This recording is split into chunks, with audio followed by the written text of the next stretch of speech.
I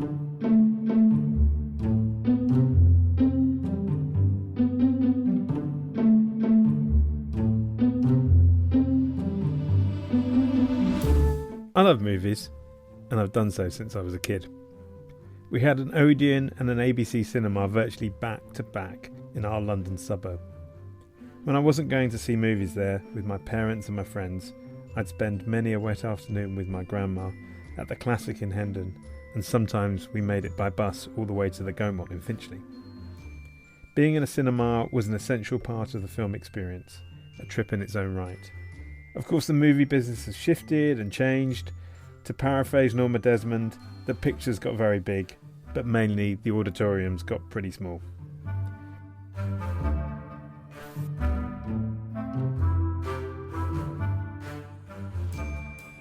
And I loved having lots of options for watching movies. DVDs were superb, Blu-ray even better, Sky Movies had everything, and there were great movies on free TV. So many options to watch in the home. You could own them, you could rent them, you could watch movies on scheduled TV. All alongside going to the cinema and watching on the big screen. Which for me was all great, as a punter and also because it gave me a career helping to make it happen. But something big is happening in the movie business, and I wanted to find out more. Are we really seeing the end of cinema? And is COVID a force for change, or just a digital beard? People were bracing for the end. So, I've been chatting with some people in the know, who can help explain why movies are now missing theatrical release and going straight to streaming, if that's a trend that's going to stay, who wins and who loses, and where the cinemas are going to bounce back.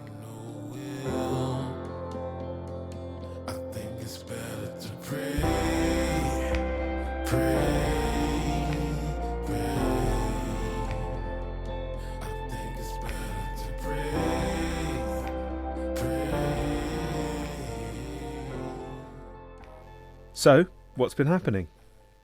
Well, COVID has closed cinemas, which has meant that a lot of completed movies have been sitting on the shelf, which has led to the studios actively looking for alternative means of distribution for some movies and holding off on releasing others, which is a big challenge to cash flow when costs of production can run into hundreds of millions of dollars.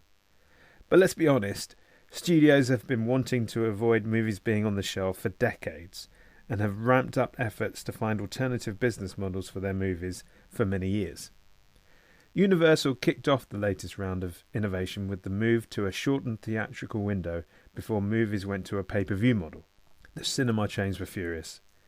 Disney then upped the ante by taking some big releases direct to SVOD streaming and even premium SVOD with an extra charge for Mulan.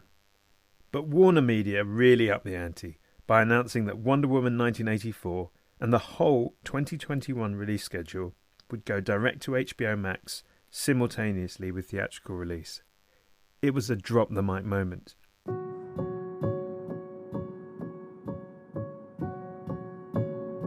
So where better to start my journey of exploration than with Chris Law, founder and managing partner at Media Musketeers and former SVP Digital Strategy Europe at Warner Brothers.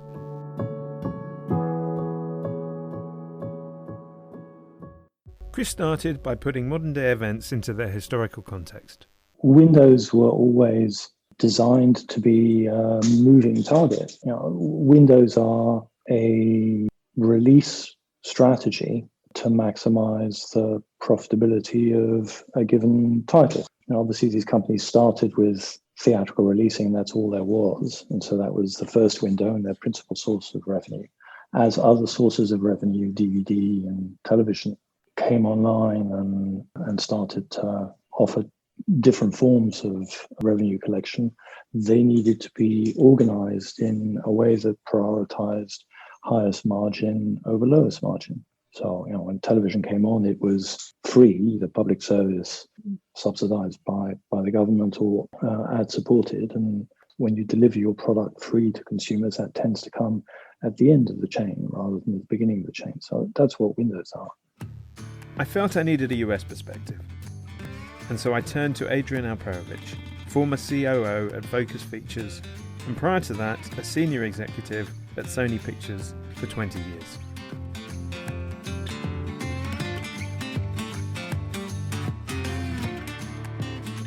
Adrian also had a historical perspective.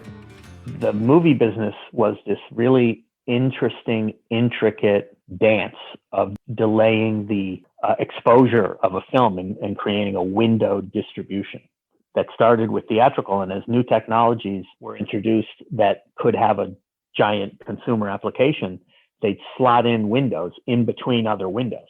So the addition of windows, I mean, in 1955, 65, and 75, basically a movie was in the theaters, and then you could watch it, starting in 75 on HBO. And eventually, with HBO and the growth of cable in the 80s, you started having a pay-per-view business where you could order the movie to be delivered to your television set or watched on your television set, just like a Blockbuster video rental. But all these businesses, as they came in, grew the business. Chris Law agrees. It was a period of pretty extraordinary success.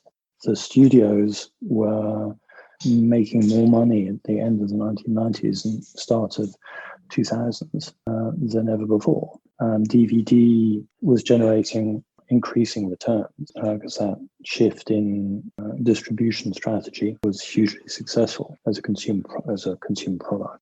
And television, as you well know, was exploding in terms of the number of channels and means and multiple licensing opportunities.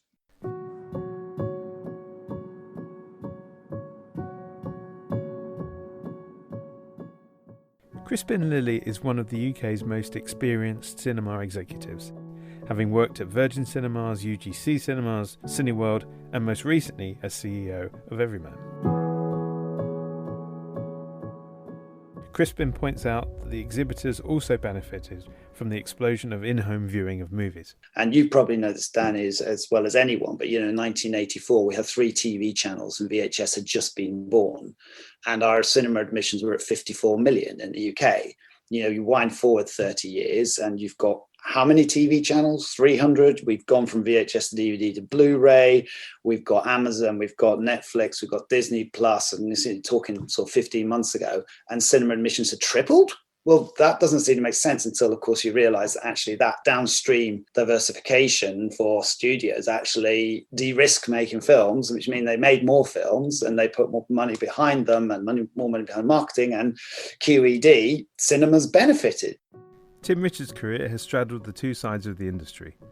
The early part was on the studio side with Paramount, Universal and Warner Brothers. He then founded and built the exhibition powerhouse Vue Cinemas, where he's CEO. Tim explains that there was a lot at stake when considering a change to the way that movies were released. In 2019, we all know the numbers. It was, almost $43 billion of global box office. If it's not broken, don't try and fix it. And it wasn't broken.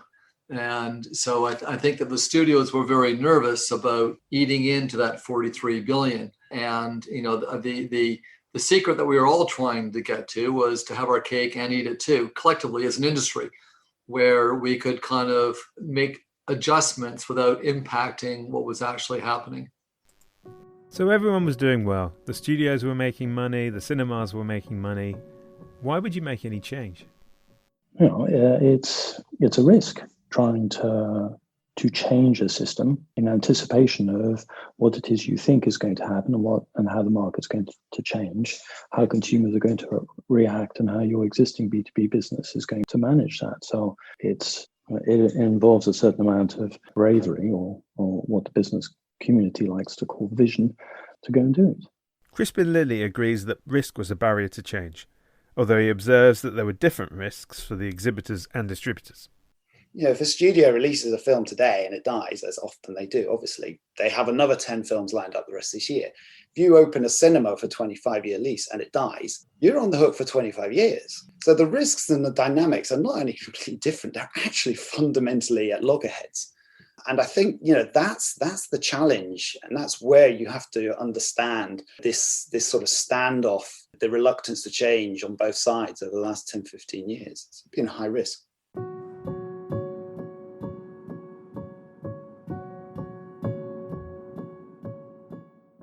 But despite the risks, as new services emerged and post-theatrical revenues boomed, the pressure to bring in-home viewing of movies early in the release cycle only intensified.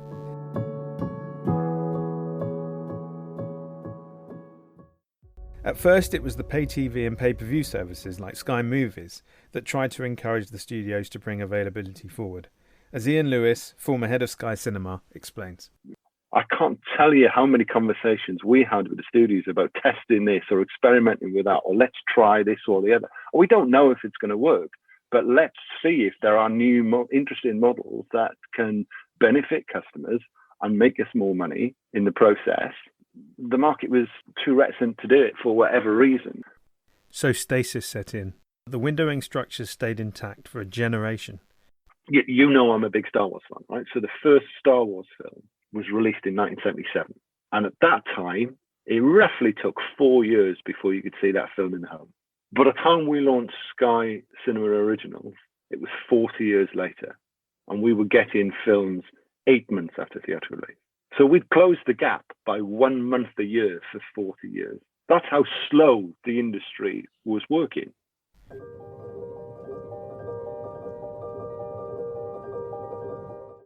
The studios were talking about change, but those discussions never went anywhere. In 2021, Warner Media's release schedule is going direct to streaming, but according to Chris Law, the windows were being discussed 20 years ago. I started working for Warner Brothers in May 2000, and I turned up on my first day. At the time, I was responsible for the EMEA television distribution business, and my boss called me up at sort of 9 o'clock in the morning and went, our first meeting is with the head of theatrical and head of home entertainment, because I've written to them saying we need to change the windows, and so we're having a meeting. And I thought, blimey, fantastic. So we walked into our boardroom, and the four of us sat down. My boss said, well, there's a need to change the window as far as we see things on the television front. Obviously, we wanted the window to move forwards. And to my very great surprise, home entertainment and theatrical, it makes absolute sense. We should do that. I went back to my office thinking, I'm in the right place. I left 15 years later and nothing had changed. Chris's story reminds me of the Eric Morecambe anecdote about his awful piano playing. When told he was playing the wrong notes, he explained that he was playing the right notes, just not necessarily in the right order. Chris was in the right place for innovation, just not at the right time. And as Tim Richards points out, timing is everything in life. Time has moved on, obviously. And I think that there were times when there was probably, in hindsight, more flexibility would have been helpful. But it was a very, very difficult, very challenging obstacle to overcome to put together a proper one-size-fits-all theatrical release window. And I know that because I've been on several committees trying to find a resolution unsuccessfully. And I know even when I was appointed onto the Film Policy Review with Lord Smith many, many years ago, a big part of what we tried to do there is to find a solution. And there were some very seriously smart people in that group. And we all collectively tried to find a solution, and we couldn't. Ian Lewis thinks that the way the studios were set up contributed to the lack of change in the windows. But I think the biggest reason why it didn't happen then was driven by the structures within those studios. Any thinking, any discussion around premium Ford or premium EST very firmly sat with the home entertainment group within the studio. So not only did they now have to fight against the cinema exhibitors, they had to get through the theatrical teams within the studio first, right? So you couldn't even get alignment within the studio. I think that just made it too difficult.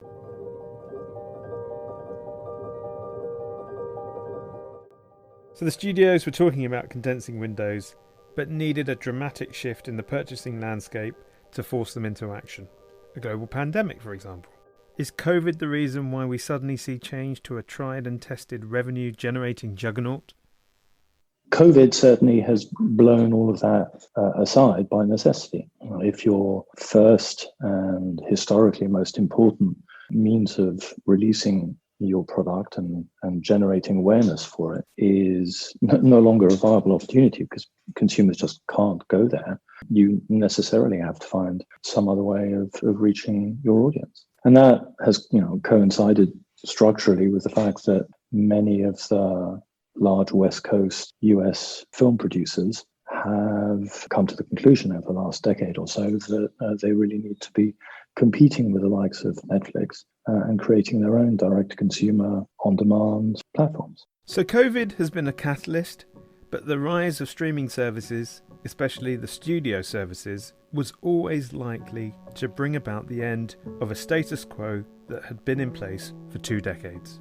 COVID was the spark, but the explosive charge was already in place. This is a very old concept that's been discussed for over 20 years.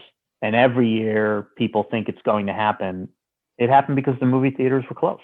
And that coincided with studios like Universal and Disney and Warner, the 3 largest studios, the only ones that actually matter in terms of leading the industry these days, starting their own streaming services. So you had this confluence of events where the theaters were actually closed. They were launching streaming services to compete with Netflix, Amazon, and others, and are probably willing to do things today that they may not be willing to do in a year or two. Adrian also emphasises the profound impact of technology on all forms of popular culture, whether that's the film business or the music business. For him, the writing was on the wall. The change that happened was a technological one that started in the music business by allowing consumers to unbundle albums. Albums, which was not how the music business started. They used to sell singles. And then in the 60s, they introduced the concept of an album, which allowed you to bundle songs and make people pay a different price for songs that maybe they wouldn't have bought. But it became part of the art form and part of the business. And digital technology allowed people to unbundle that and basically get the songs they wanted and not the albums. In the movie business, the corollary, which again, it's a 20-plus-year-old discussion, was that the technology would not allow people to unbundle movies into pieces, but unbundle the windows. We knew in the movie business, we were just a few years behind music because of the width of broadband. So we were protected for a few years because people couldn't send video in high quality or at all for a while over the internet. We also knew that would change, so that we had to be prepared for a time when consumers could choose to use technology to access movies before we wanted them to. Adrian is not the only person who draws parallels between the movie and film businesses. One man who is in a perfect position to assess both is Jed Doherty. Having been chairman of Sony Music in the UK, Jed has a lifetime's experience of discovering, marketing and managing music performers. Jed also launched Raindog Films with his friend Colin Firth. He thinks that the move to streaming and compressed windowing in film is a sign of the movie business playing catch-up with music. The music business had to deal with decimation of its business through digital content and free content. And very quickly, there was a time where, say, a single would be played on the radio, but it was 6 weeks before you could buy it. So piracy was rife. Film business is still a bit the same of that. And of course, there's lots of been experimentation going on prior to the pandemic, some of which worked, some of which didn't work. Most of it, it seems to me, was done reluctantly by people. They would only do day and date releases if they didn't believe in the film. And they try and sell it to the producer and the director as, oh, this is a great thing, we're going to do it day and date. Well, actually, what that means is they don't want to spend any money on your film. To me, there are different audiences out there. And it seems to me the film business has been very slow to cater for those different audiences. In my view, there will always be people who will go to the cinema for that experience, and they will pay a premium to do that. People with young kids who can't get out as much, who want to watch a film at home, will pay a premium price to watch that film at home. There are people who will watch it day and date. There are people who won't watch it till 8 weeks later. But there are different audiences. And I think the film business has finally caught up with that. The record business had to catch up with that 10 years ago. Adrian Alperovich agrees with Jed that different audiences require different options for consuming movies. If a studio was spending so much on marketing, it made sense to maximise the return on that investment. I know that certain studios have wanted to make this change for years, but the change they wanted to make was effectively what's referred to now as PVOD, Premium VOD, which is to basically make the movie available in the home at the same time that it's available in theaters, but not to bypass theaters. If you're spending $40, $50, $75 million just in the marketing to release a movie, we always felt that there was an opportunity to make more money by using that marketing to get people to watch it in movie theaters and at home, because a lot of people consume it differently. We used to call it channel consuming. Our idea was always that it should be available on the same day so that the marketing could be the most effective. And you would just charge a different price. The scale of movie marketing cannot be underestimated. The studios collectively spend hundreds of millions of dollars each year to promote their titles. You know, the average person in the UK goes to cinema 3 times a year. Even in the States, which is probably the most established market, it's about 5 times a year. But over the year, you will see a huge amount of advertising for those films. You know, a lot of them have very big, significant marketing campaigns with paid for marketing, but they also do a lot of other publicity for it. They create a lot of earned marketing. They increasingly are using more and more social media tools. There's a huge amount of PR. There are review programs. And all of those things help to create value and awareness in the product. Ian's view is that consumers are increasingly impatient and that satisfying their demand for content was a key priority for any retailer. You know, there's a great line from Nirvana's Smells Like Teen Spirit. Here we are now, entertainers. You know, everything is a demand society, right? So once people are aware of a product, whether that's a film or anything else, then I think people want to get it as soon as they can. They don't like waiting times in the way they used to. So for any shop, and that frankly is what a platform is, then being able to satisfy your customers by having something as soon as possible helps. But Adrian Alperovich believes that whilst the windowing for movies needed to change, the idea of making titles available direct to streaming was a clear and present danger to the theatrical model. The difference is the streaming part of it. That I thought that the home viewing, the premium VOD option, would not kill theaters. It might impact theaters, and I always thought that the studios and the distributors would have to work with the theaters to possibly change the financial arrangements to make sure that they were supported and could survive and make a profit. But the choice now, when you own a streaming channel, to say, I'm not going into theaters, but I'll put it on streaming where people effectively view it as free, that will kill theaters because you can't compete with free. Starting a movie on streaming, which is what Netflix did, and less so Amazon, but now Amazon has moved to it. They did that because they weren't in the theatrical business. They wanted to kill it. And they executed their strategy very well. That was a bold claim by Adrian. Did the owners of the SVOD services really want to kill theatrical? I felt I needed to hear from the SVOD side of the aisle. Christian Schupke spent 6 years at Amazon and focused on film acquisitions for the UK service. I mean, a company like Amazon isn't about, let's crush on so many industries, but it is really about, at least for the 6 years that I've been there, it was always about, how can we create a better experience for the customer? And it was never stated that, movie theaters or cinemas don't have a place here or are bad. Quite the opposite. The whole question was approached from a customer perspective, as in, can we do something better for the customer, as opposed to, can we cut out the theatrical aspect? Even an organization like Amazon doesn't discount the role that the experience, the theatrical experience plays. Ian Lewis was a firm believer in the role of theatrical in helping the platforms bring value to customers.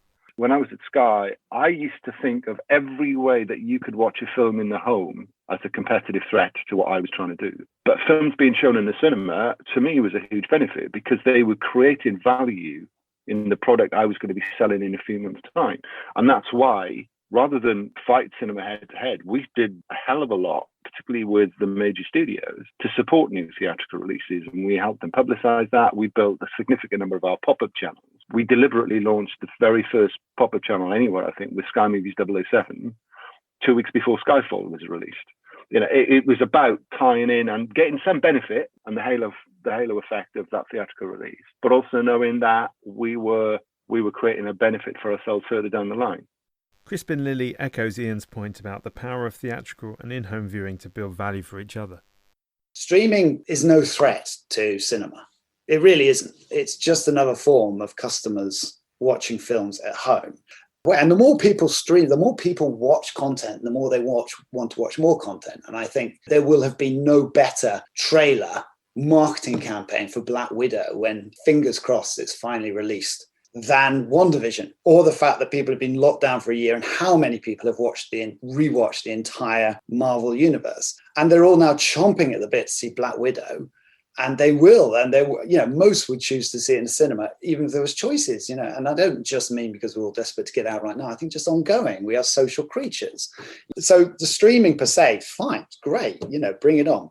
So theatrical releasing builds value for all parties, and the fact that a movie receives a theatrical release is seen as a mark of quality, credibility, and scale. Those theatrical releases have historically been bigger films. They've had bigger budgets. They've had more of an event status. They've had bigger stars. They've had better writers. They've had better directors. They've had better story. And those better films have historically been shown in cinemas. And therefore, if a customer sees a product and they understand the type of film it is, they see who's in it or who's helped put it together, they've seen it's been in the cinema, then that increases their perceived value.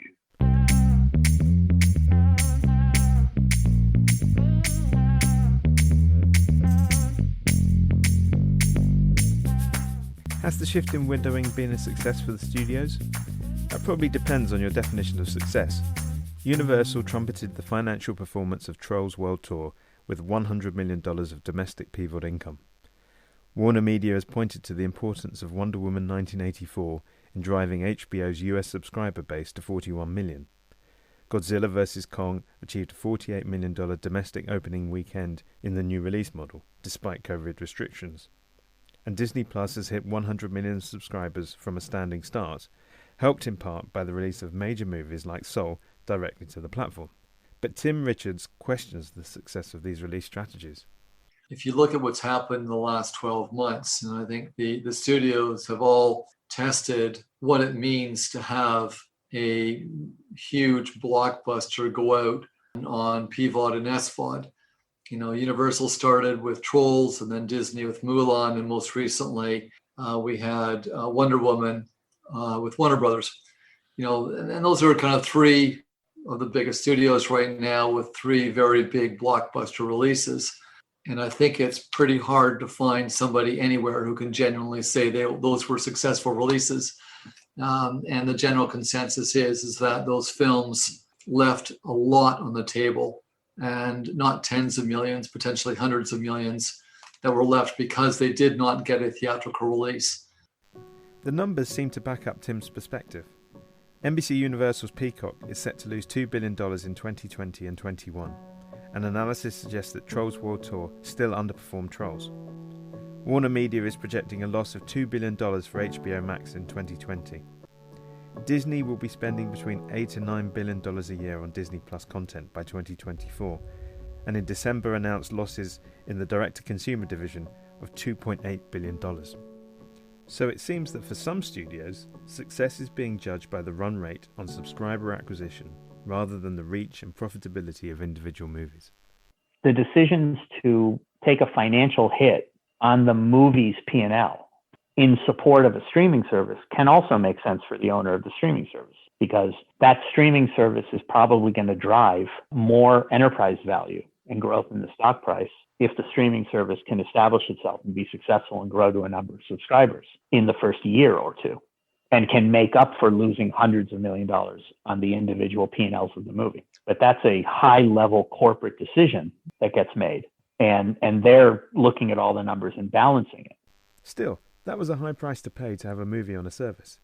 And could early availability of a single movie, or even a slate of movies, make such a difference to a platform's success?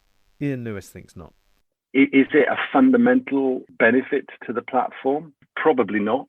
Again, it depends on what the platform is. If it's an SVOD platform, if it's something like Sky or Canal Plus or whatever else, then the volume of things that you get as part of your subscription is so significant that a single film that's early, or even a whole collection of films that's early, is a relatively small part of it. And I think platforms more than anything else value exclusivity beyond everything else, because that's the USP you have. If somebody wants to watch a particular piece of content, they will go to Sky, they will go to Netflix, they will go to Amazon, because there's nowhere else.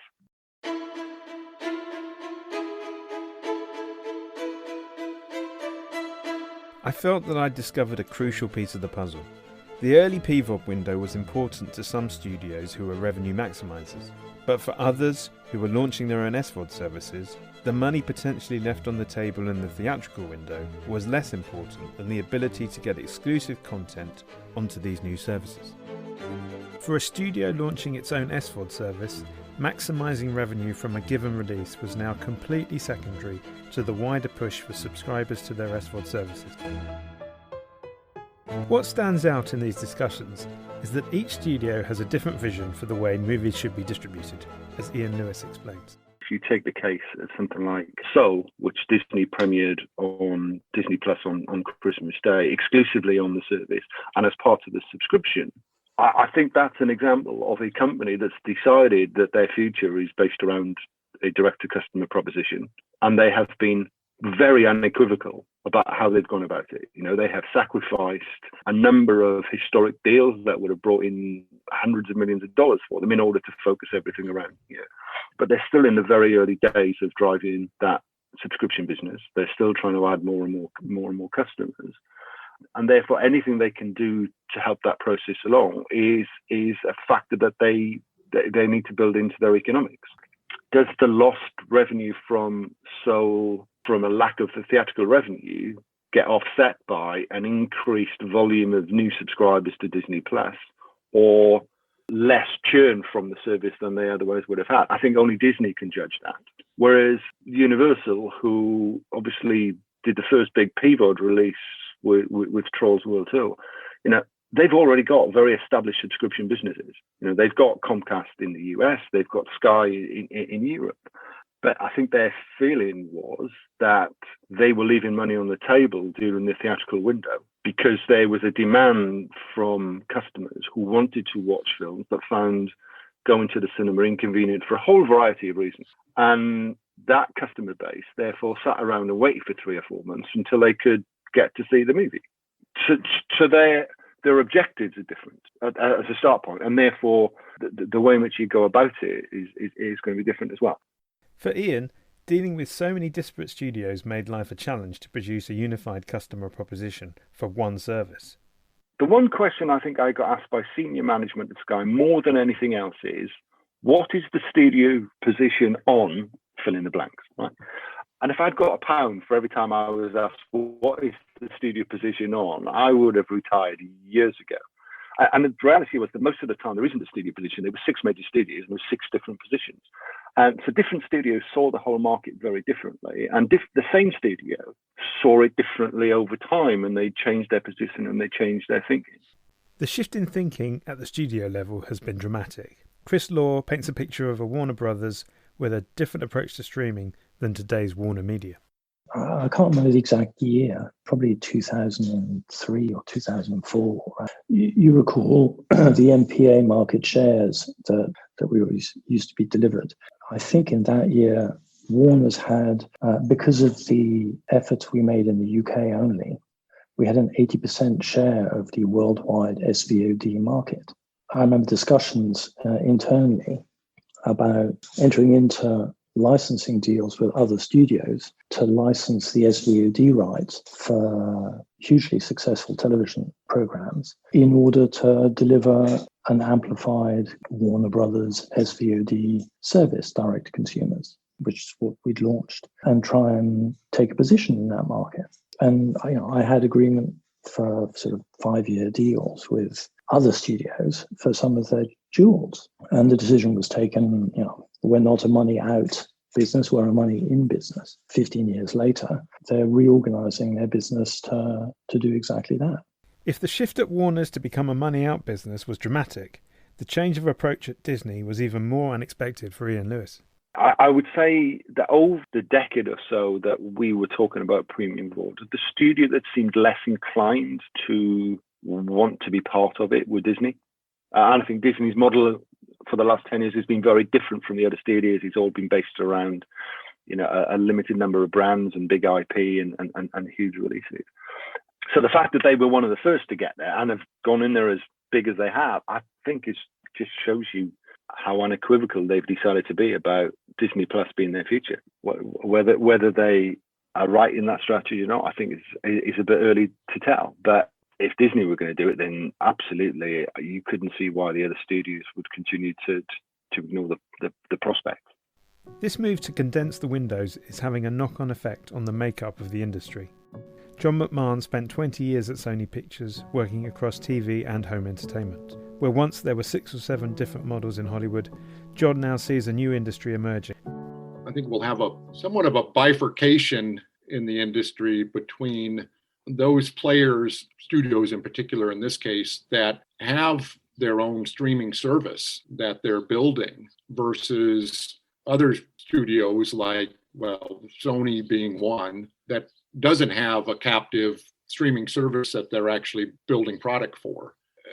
Traditionally, when you were developing a movie, you would be kind of talking to everybody in your distribution operation to get the revenue numbers and ultimates for how you thought that was going to perform. I think it becomes a question at some point if you got a worldwide streaming service and you want the content exclusive to your service, you're not really worried about what the ultimate are anymore. And so, they're going to be taking a look at greenlighting pictures in a different way than, say, somebody like Sony would, who doesn't have a service they're actually building for, creating the content for. They're going to be out there still selling the content. But the change that they're going to face is a lot of these players, if they are going to buy the content from an independent, non-streaming studio, they still want to own that content indefinitely, in perpetuity. They want to buy out all the rights. They don't want to have that appearing on other platforms. It's a different structure in terms of looking at how do I maximize this film because I may just need one home for it. But it isn't what it was just a few years ago where you had it there for a little period of time, but you maximize your revenue by maximizing your window. Ian Lewis sees a move from a window or product focus on the studio side to a customer focus. They're actually becoming about customers. One of the truisms about the studio system over almost the first 100 years of its existence was they'd almost no direct contact with customers. They sold their film via cinemas or via home entertainment retail stores or via subscription services or via free TV. And a lot of the decision making that's gone on over the last 3 to 5 years within studios and part of their acquisition and M&A activity has been around building up businesses that potentially could go direct to consumer. And therefore you have to start thinking in a different way. Natalie Lethbridge is founder of Atonic Digital, a specialist agency focused on streamed entertainment. She thinks the move to streaming by the studios was about customer insight rather than competing with existing streaming services.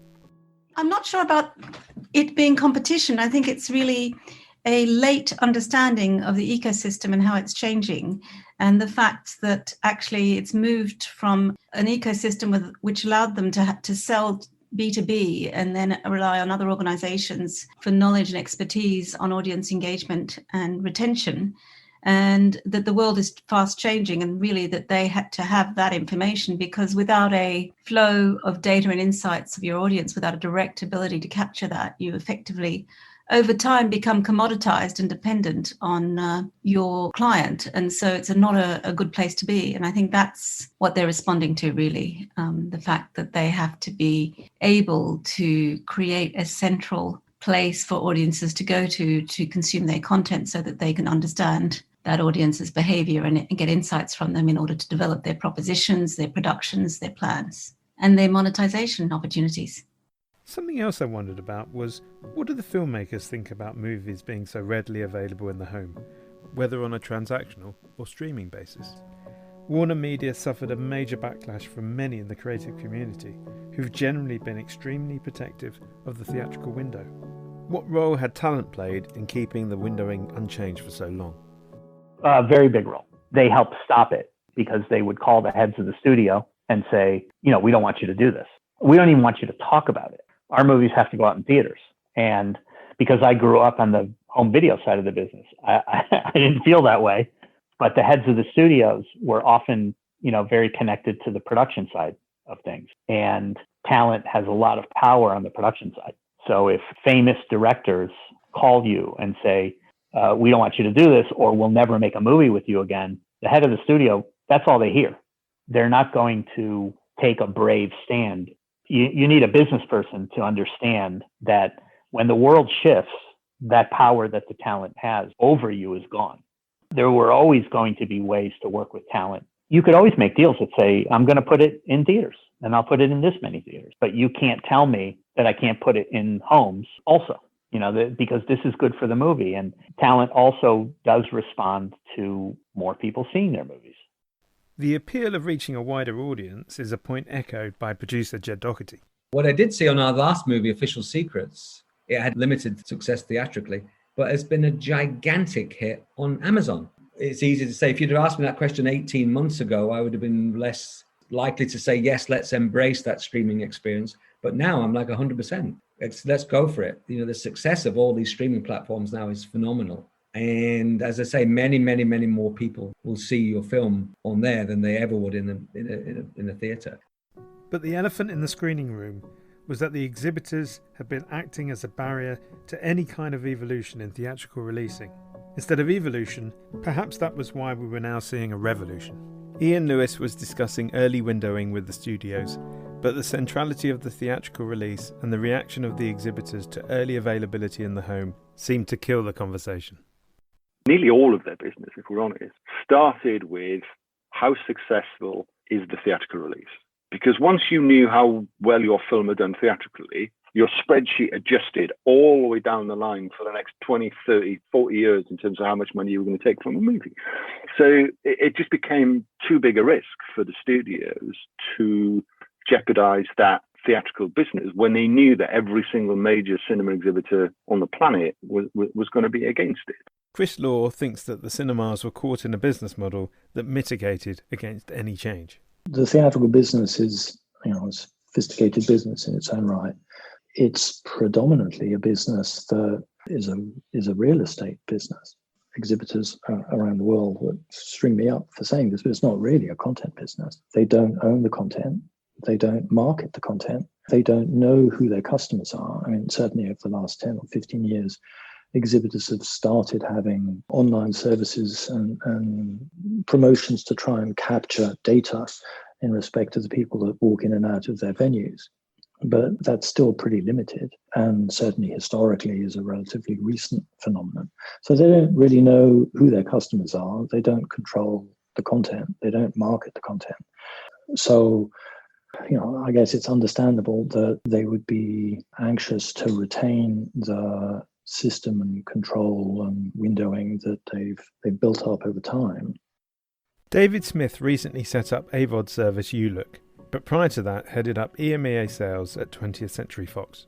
Towards the end of our time at Fox, I was fortunate enough to go to a seminar with Peter Chernin, of course, who'd been very, very senior at Fox. And he wasn't talking about theatrical or direct-to-consumer specifically about anything at that time. But what he did say was, he said, you cannot defend your business. No matter what business it is, you just simply can't defend it. The only way of surviving in the long term is to constantly innovate and to constantly try out new things and to reinvent, to innovate and to move forward. And I think that theatrical business is guilty of not doing that. I think they just defended their business and defended their patch, weren't innovating at all. And now I think we can see the result. On the other hand, Tim Richards points to the challenge of finding a model that could work for blockbusters and smaller independent films. He rejects the idea that exhibitors were caught on the back foot by the changing thoughts on windowing. Well, we were absolutely in the front foot. I was working, I'm not going to say working nonstop, but I was working on trying to find a solution for a very, very long time. And I think the frustration was trying to find a one-size-fits-all, something that works for a small independent filmmaker, a foreign film, and a major studio blockbuster. And it was just proving too difficult to find a solution for all of that. Crispin Lilly points to attempts by exhibitors to innovate, only to be met with intransigence from their studio partners. If you flip it around, though, and I will bring this up, the studios have been equally reticent to embrace change. I would say this quite confidently that I think the single biggest, other than the digitization of cinema, the single biggest transformational thing that any exhibitor has ever done to drive cinema admissions was subscription cinema. And I was part of the team back in Virgin days that launched that. And we embarked on a 5 to 10 year battle with distributors to get that accepted, but it had a meaningful impact on customer frequency. But there was a huge wall put up against it by studios. So, there's reticence to change on both sides. Tim Richards also points to the investment that exhibitors have made in improving the cinema experience. We are constantly changing, improving, enhancing our cinemas all the time, globally. And if you walk into a cinema right now with electronic kiosks where you order your ticket and concession popcorn and Coke, and then you go and pick it up, and then you go in and you sit in a fully reclining seat with spectacular laser projection and Dolby Atmos sound, that will be unrecognizable from something even 10, 15 years ago. And, that is what's always exciting about the business. It's always changing and always evolving. Ultimately, as Crispin Lilly points out, extended theatrical windowing had to come to an end. A system built in the 20th century was just not fit for purpose in the 21st. The concept of theatrical windows is restricting customer choice. And that business strategy went out with the 20th century. The idea that you can make a successful business by restricting and channeling customer choice is a very, very old adage. So, customers should have their choice. What you should do is put on such a brilliant show that their choice is just unequivocally to come out to the cinema still.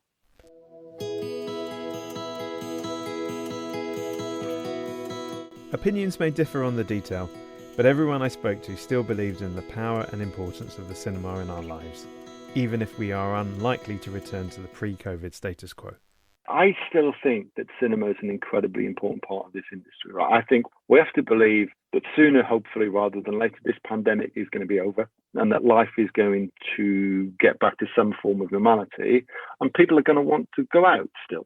People want to spend time with friends. They want to go out and be entertained, and cinema always has, and I think always will continue to be a great option for that. Ian also thinks that there could be more willingness on the part of exhibitors to play movies that are also on the streaming services, whether in a short window or even day and date.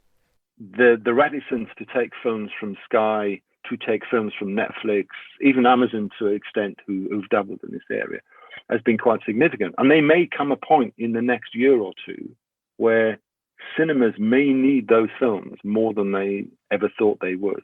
Crispin Lilly draws on his experience to demonstrate the benefits of exhibitors and streamers working together to launch a movie. So if you can actually, as I think ironically Netflix demonstrated to the best example with something like Irishman and what they've been doing subsequently as well, actually collate your advertising spend, go out with massive 48 sheets, telling customers they can see it in cinema today and they can see it on their streaming channel in 2 weeks' time. You're aggregating all that spend, which ironically means you're getting more spend advertising the fact it's in cinema, which increases the chances of it doing well in cinema. And I absolutely cannot tell you how well Irishman did in cinemas. Netflix were very careful about that. All I can say was it was a phenomenal success. So you put those two things together, the flexibility of a release window in studios and exhibitors working together, with exhibitors investing genuinely in good customer experience. And I should add to that, distributors doing their bit by actually producing good films, which also shouldn't be taken for granted. You put the best of those three things together, there's an incredibly attractive business model. Discussions between exhibitors and distributors are ongoing, and new announcements are coming thick and fast, including Warner Media confirming a return to a theatrical window, albeit a shorter one. Tim Richards believes that the window will be back in time for the wider reopening of cinemas, and that the industry will have found a more sustainable equilibrium. There's been announcements made in the industry, both domestically and internationally. And we're still in discussions with all of the studios and subscription services. And I think where we are likely to end up is kind of where domestic colleagues have ended up and international have ended up, which is somewhere around a 31/45 day release model. And that extra 15 days will be determined, or extra 14 days will be determined by the strength of the movie's opening weekend. And then it'll go to a PVOD release and then to an SVOD release. So I think looking at a shorter window of that nature, I think it's going to be very healthy for the overall business. David Smith thinks that theatrical releasing will be key for some types of movies, but that others may increasingly become the domain of streaming. It's also fair to say that with direct-to-consumer services, studios cannot, I think, even Disney, I would suggest, spend $300 million on making a film if they don't monetize it through a theatrical window of some sort. I just don't see that movie getting made. I don't see Endgame getting produced at that level if there is no theatrical window. So if there is a desire to make films at that budget level, there is hope for theatrical. But if studios decide that, you know what, actually, maybe the superhero thing is gone. Maybe that time has passed. Maybe now what we do is we're making movies that tell stories for adults, and we don't need to spend 300 million. Maybe we could spend 70 or 100 million and not have to spend 70 and 100 million again in marketing it, and we just go direct to consumer. That middle chunk, that's a problem. So I think movies for kids will work, and I think very expensive movies will work, and I think movies that are challenging and more perhaps independent in spirit, I think that will work. I think there's hope for theatrical, and I think there's hope for the cinema business. Tim Richards also believes that independent films will benefit from the shortened window alongside the mega franchise movies. A shortened window allows independent filmmakers to really get more of a bounce from their initial investment in marketing and promoting the film. And that's why I think the new world that we're about to enter into with shorter release windows is going to open up the door to independent filmmakers like never before, which means we're going to have more varied content on our screens than we've ever had before, and that's a good thing. Crispin Lilly still sees a bright future for the cinema business, with a more flexible release model and the centrality of the customer for everyone involved in putting movies on screen. The studios want their big multi-billion-dollar product to still have a theatrical window. It makes sense for everyone. You know, whether it's 8 weeks, 10 weeks, 12 weeks, it makes sense for it to be theatrical. It actually builds and creates increased anticipation. The fact that this is big cinema release, they then get accelerated downstream. All of this has been talked about, you know, significantly over the last year. So yeah, there will be films that have a chunky theatrical window still in the future. Films will be released in that model, and there will be films that just go straight to DVD. Show my age, straight to streaming. But in between is what happens in between that's really exciting, actually, because, you know, the studios have this opportunity now to flex and evolve and do what is right for each individual film. And if we're honest as exhibitors and step back and say, if a studio is doing that and they've got no reason to want to do anything but the best for that, if they're doing that and they're really carefully tailoring the release strategy for each individual film, then in aggregate, film is going to flourish in all forms and cinema with it. So exhibitors will benefit. But yeah, we have to accept that, you know, smaller films that might never have had a chance of doing more than maybe 3-4 million in the UK market, studios are going to have a very short window. But that's fine. They're going to put more money behind the release of that film to support it, which actually increases the chance of it taking money. But what it does mean is that we're all going to have to up our game in exhibition too.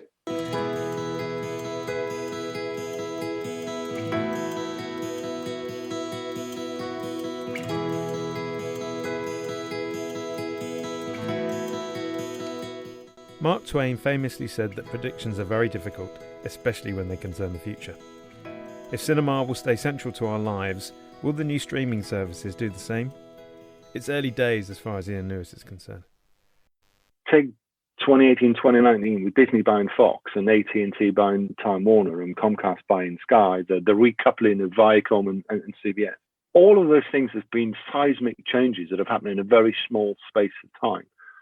But by and large, they've happened within the industry.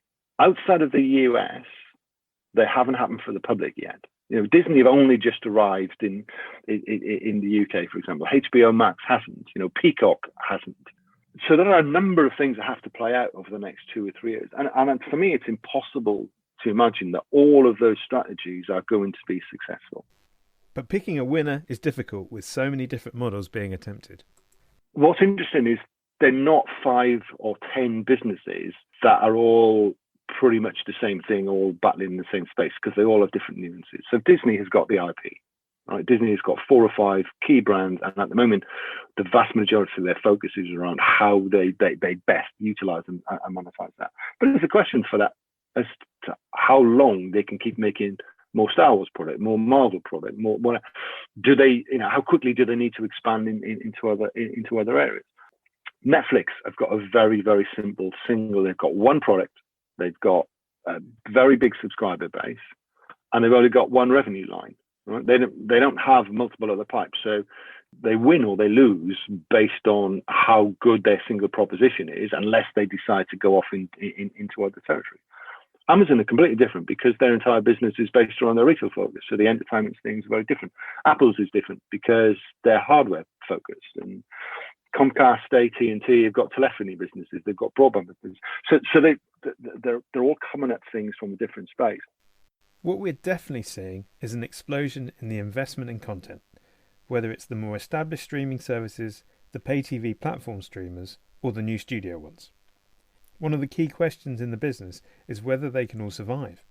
There's probably going to be a limit on how much good content is out there to be made, or how much money you can continue to spend. There's going to be a limit on how many times a studio can revisit the same IP before the customer gets fatigued with, I don't want to watch another Star Wars, I don't want to watch another Marvel, whatever else. There will be a limit to how many different services customers are going to be prepared to pay for. And either at that stage, there's going to be a quite significant switch to AVOD, so they don't have to keep paying for more and more services, or we're potentially going to see reaggregation happen. It's not inconceivable to me that within 3 to 5 years, a lot of the standalone subscription services we're seeing right now becomes bundled back into some form of aggregation. There are other dynamics that could push the business in another direction. We've just come off a year-long battle between the writers and their agents over the future of the industry. Adrian Alperovich believes that creative people may push back against the new order. I do think there's a real danger for talent. Until streaming services grew into powerhouses, the business was done one way, which meant talent at some point had ownership over what they made. So they shared the ownership with the distributor. The distributor would pay for most of it, but they would own a back end. They'd own an equity position in the movie. So if the movie was very successful, talented, creative people could get rich, like George Lucas and Steven Spielberg and many, many, many others. In the streaming world, they can't. So in the streaming world, creative people, when they make deals with Netflix, even the ones at the top, even the ones getting paid $200 million, and we'll make what you want. You'll have creative freedom. But you know what they don't have? Ownership. They don't own those shows. So what they become are incredibly highly paid employees. So those people are like professional athletes that sign $150 or $250 million contracts. Very, very, very well paid, but no control and no ownership. And some people are going to be fine with that. Some are not, because it changes the game. And that's at the heart of what the battle really is going to be. Whether you can have a creative industry that will produce the same type and quality of programming and risk-taking when you're an employee and you don't benefit from the number of people that watch it. I think that's the heart of the issue. Whatever the future shape of the business, in the short run, it looks like we film lovers are in for an exciting time in the cinema over the coming months. If COVID can be kept at bay, Tim Richards believes we are on the cusp of a golden age of moviegoing. Personally and professionally, I can't wait.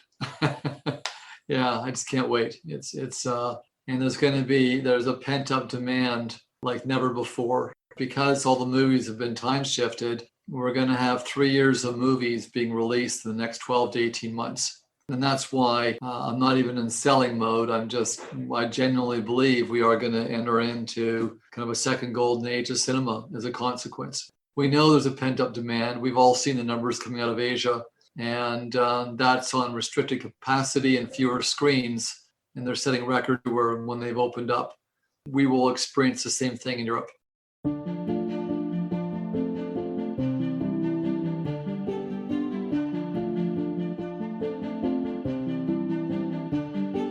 I went into this podcast journey as a lover of films and cinema, and the message I got from everyone I spoke to was clear. Cinemas are still at the heart of the movie business.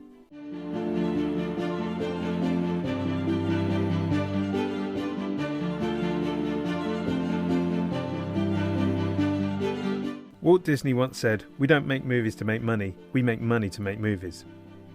That era is over, and the studio that bears his name and the others built by the impresarios of the early 20th century are now massive media empires, all fighting to build a relationship with their customers.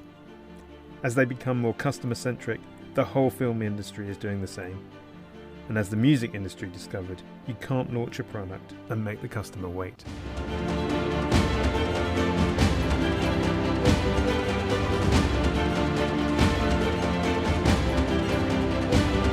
Excitement is building.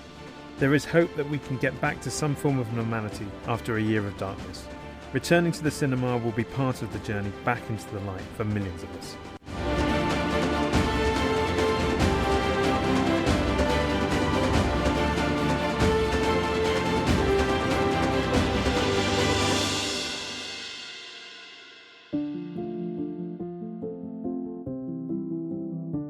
There is change in how and when we watch movies, but cinema is still at the heart of everything.